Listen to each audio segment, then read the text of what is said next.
அஸ்ஸலாமு எல்லோரும் என்ன பண்ணுறீங்க? நல்லா இருக்கீங்களா? அல்ஹம்துலில்லாஹ் நான் நல்லா இருக்கேன். Welcome to NRR family. இப்போ நம்ம என்ன பார்க்க போகிறோம்னா, வீட்லேயே சிக்கன் 65 மசாலா எப்படி செய்கிறதுன்னு பார்க்க போகிறோம். வீட்லேயே ஹெல்த்தியாக சாஃப்டாக எப்படி செய்கிறதுன்னு பார்க்கலாம் வாங்க. இப்போ வீடியோக்குள்ளே போகலாம்.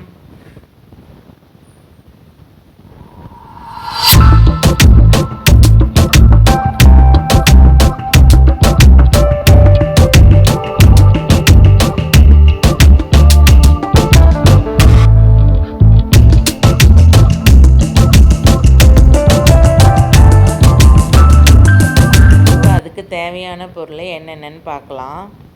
குருமிளகு கொஞ்சம், சீரகம் கொஞ்சம், சோம்பு கொஞ்சோண்டு, பட்டை கிராம்பு அதையெல்லாம் எடுத்து நம்ம மிக்ஸி ஜாரில் போட்டு நல்லா கொஞ்சம் கிரைண்ட் பண்ணிட்டு வந்துடலாம். இப்போ நம்ம கிரைண்ட் பண்ணிட்டு வந்தாச்சு. இந்த மாதிரி நல்லா பொடிஞ்சிருக்கணும். அப்போ இது கூட இன்னி நம்ம 2 கப்பு கார்ன்ஃப்ளவர் மாவு, நம்ம எந்த பவுலில் எடுக்கிறோமோ அதே பவுலில் தான் எல்லா பொருளும் எடுக்கணும். 2 கப்பு கார்ன்ஃப்ளவர் மாவு, 1 கப்பு மைதா மாவு, 1 கப்பு அரிசி மாவு. நான் கலருக்கு காஷ்மீர் சில்லி பவுடர் தான் போட்டிருக்கேன். வேணால் காரம் பத்தலைன்னா அப்புறமா நம்ம கொஞ்சம் மிளகாப்பொடி போட்டுக்கலாம். தேவையான அளவு உப்பு. இதையும் போய் நல்லா மிக்ஸ் பண்ணிட்டு வந்துடலாம். இப்போ நல்லா மிக்ஸிங் ஆயிடுச்சு. இதை நம்ம ஒரு ஏர் கண்டரில் போட்டு நம்ம வச்சுக்கலாம். இதை நம்ம எப்போ செய்கிறதா இருந்தாலும் இதை போட்டு நம்ம செஞ்சால் நல்லாயிருக்கும். வாங்க இப்போ நம்ம செஞ்சு பார்க்கலாம் எப்படி செய்கிறதுன்னு. நம்ம வீட்டிலையே அரைச்ச மிக்ஸ் பண்ண சிக்கன் 65 மசாலா.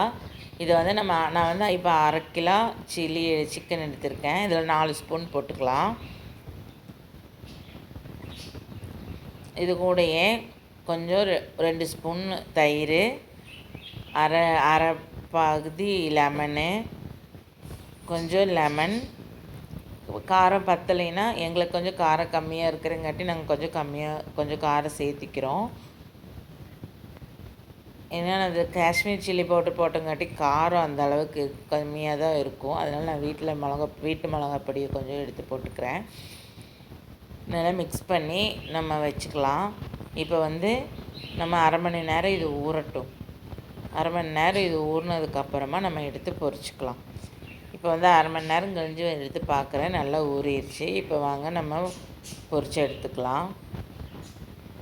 எண்ணெய் நல்லா சூடானதும் நம்ம மிக்ஸ் பண்ணி வச்சுட்டு சிக்கனை போட்டு எடுத்து பொரிச்சிக்கலாம். சிக்கனை போட்டதுமே இழக்கக்கூடாது. நம்ம அந்த மசாலாவெல்லாம் பிரிஞ்சு வந்துடும். போட்டு கொஞ்சம் வெயிட் பண்ணிவிட்டு அப்புறமா நம்ம இலக்கினா ஒட்டாமல் வந்துடும். நல்லா பொரிஞ்சு ஒட்டாமல் வந்துருச்சு. நம்ம பிளேட்டில் மாற்றிக்கலாம். இதே மாதிரி எல்லா சிக்கனையும் நம்ம பொரித்து எடுத்துக்கலாம்.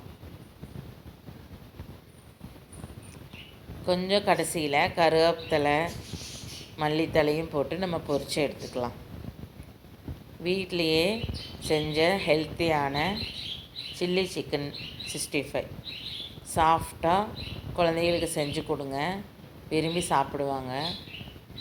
தேங்க்ஸ் ஃபார் வாட்சிங்.